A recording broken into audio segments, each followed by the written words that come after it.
Assalamu alaikum. Can you hear me well? Wa alaikum Walaikum salam salam. rahmatullah. It's very clear. Okay, thank you. First of all, I would like to thank you for allowing me to have a question. My question is, I'm a beginner student in philosophy, and I was reading about the arguments which are which are um, which are being which are given in the proof of the existence of God, and I was particularly very impressed by the Kalam cosmological argument and the work of Dr. William Lane Craig. So I want to ask Brother Hamza's advice on it. That what does he think about these arguments, and to him and to you, Hamza, which are the best arguments philosophically for the existence of God? And as a student, what I should be looking for more? Yes, it's a very good question. Very clear. Thank you, brother. May Allah bless you. So there's a few things I want to say. The first thing is when the advice that we give, the advice that I specifically give, and many of the brothers give concerning philosophy, is that you should not study philosophy on an academic level unless you have 4 or 5 things in place. And this is very important to consider. Number one, you have a sound appreciation of the Islamic creed, at least a robust foundation concerning the Islamic creed and understanding of it. Number two, you pray 5 times a day and you are traversing the spiritual path. What does that mean? That you do the dhikr and the du'as in the morning and the evening to protect yourself, to protect your heart. Because remember, in the Islamic context, the heart is very profound, but it does taqallub. The qalb does taqallub, it wavers. And the aql, the intellect, is not an abstract mind, but rather it's a function of the heart. So if we protect the heart, we're protecting also our intellectual faculties as well. So it's very important to traverse that spiritual path. Thirdly, you have good companions around you, because we are the product of our environment. Number four, and this is very important, that you have connection with mainstream scholars or students of knowledge to help guide you if you have any issues. And number five, which is very critical, you have the right intention. If you don't have these things in place, my advice is do not do it. It could be a means for your destruction, okay? And this is very, very important to understand. Second point is, although I've had my own journey and I have been inspired intellectually by Dr. William Craig and others, but I learned things the hard way. My advice is, yes, there are robust philosophical arguments for God's existence, whether it's the Kalam cosmological argument if you formulate it correctly, and so on and so forth. But what I would advise is, because since, where I started around 15 years ago, things have changed. And we have now our own thinkers and philosophers in the academic sphere and also online that you can refer to have robust arguments for God's existence or the veracity of Islam. So my advice would be is, although I'm not saying you shouldn't refer to such people, but we have now a growing trend of our own brothers who have a scholastic understanding, whether they're at academia formally or not, that are actually presenting a strong case for the Islamic tradition.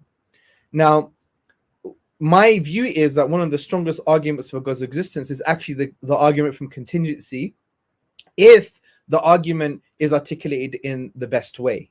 The Kalam cosmological argument, although it has its power, has certain shortcomings. I'm not saying intellectual shortcomings, but you have to really defend one of its premises quite strongly, right? Like, for example, that the universe actually had a beginning.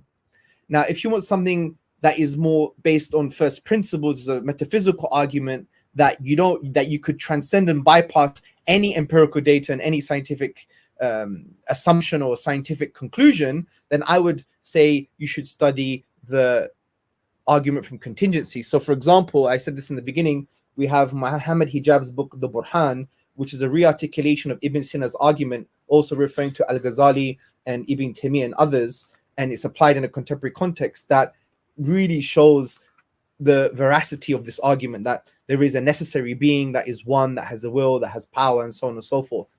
And, no matter what scientific argument comes into play, such as the multiverse, whatever the case may be, this argument transcends those type of detractions, because all science can do is always give you a conclusion or reality that is contingent.